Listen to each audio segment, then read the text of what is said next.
in YouTube. That means you have to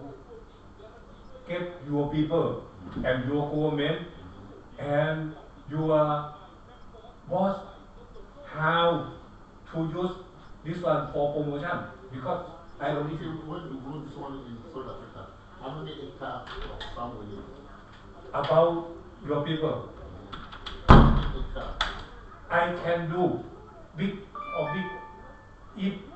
you know if they need we can do but for do that means I have to go and talking and everything have to done by many people already.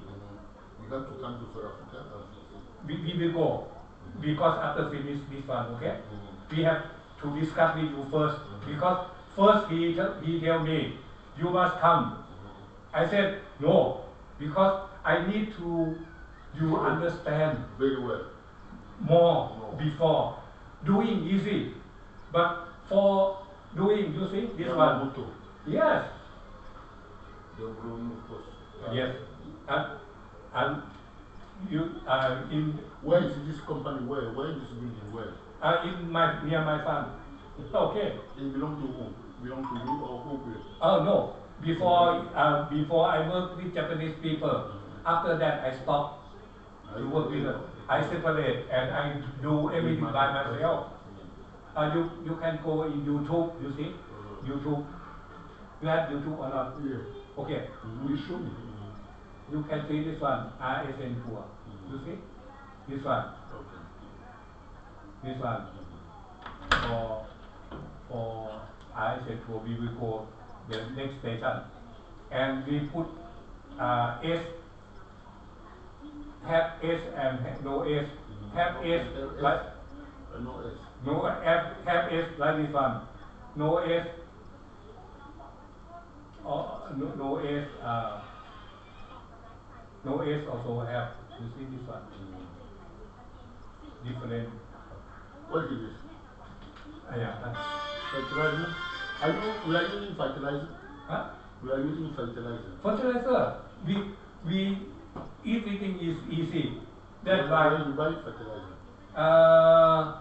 if your country have fertilizer you would like to sell import fertilizer you would like to you would like to sell fertilizer you can put in together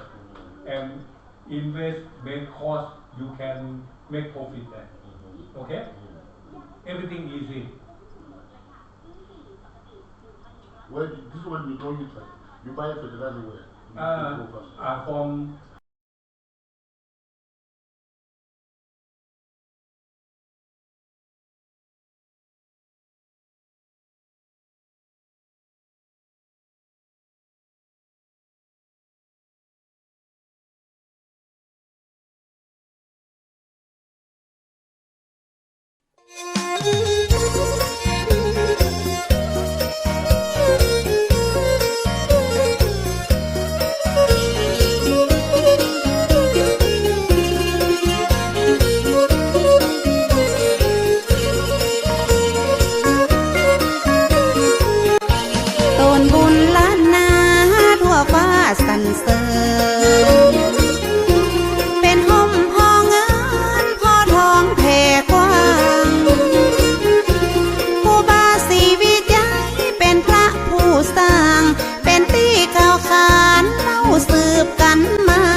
ก่อนบ้านเฮา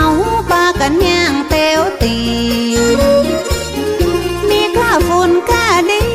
ตุกยากอยากกัน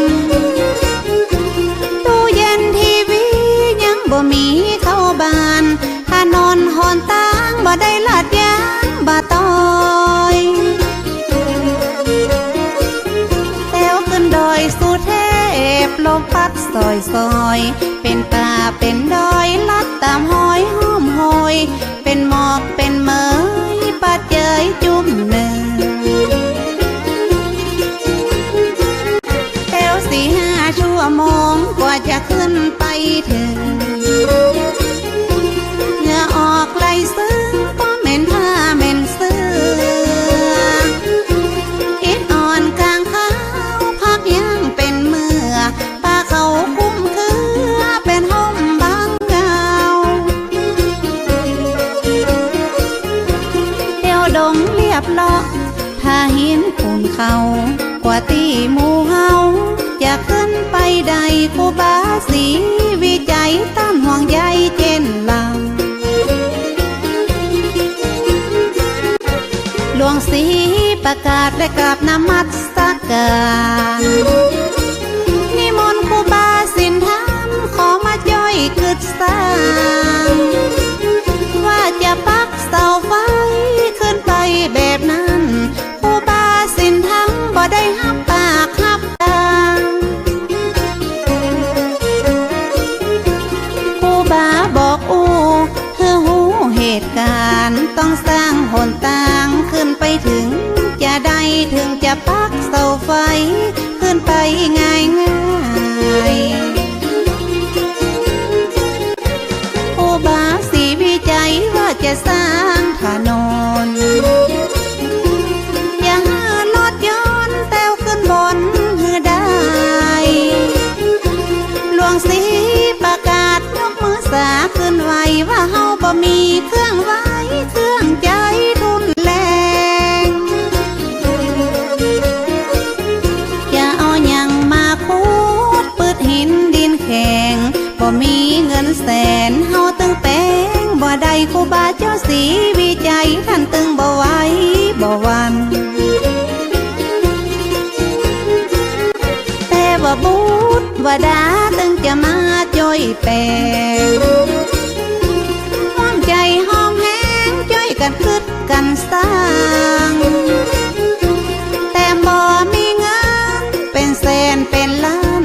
จ่อยกันคึดสร้างมันตึงจะใหญ่ขึ้นมาได้ปฐมมาเลิก10 นาฬิกาที่9 พฤศจิกา2477แม่นมันครูบาได้เป็นประธานขุดแถวทางเริ่มเก่าเอาขอบกมาจอกขุดดินถนนลูกศิษย์ลูกย้อมต้อยตามครูบาเจ้าฟันบากทากทางต้นไม้แดงไม่เป่าห้อมห้อยภูเขาเป็นเขตเป็นแดง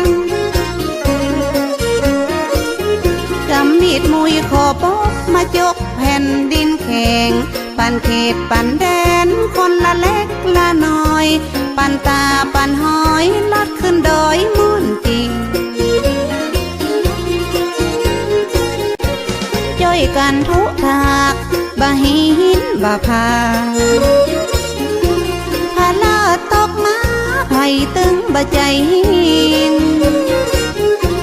ตึงผัวตึงเมียไข้หัวนั่งยิ้มพาลาตกกิ้งไผ่ตึงบะจมสักกาคนที่มาจ้อยสร้างบุญต้วยกันบ่หวังเงินหวังคำปิกจองปิกบานหวังกุศลผลน้ำสุขบานแต่ลังระยะเริ่มสร้างคนก็ซ้ำบ่หลาย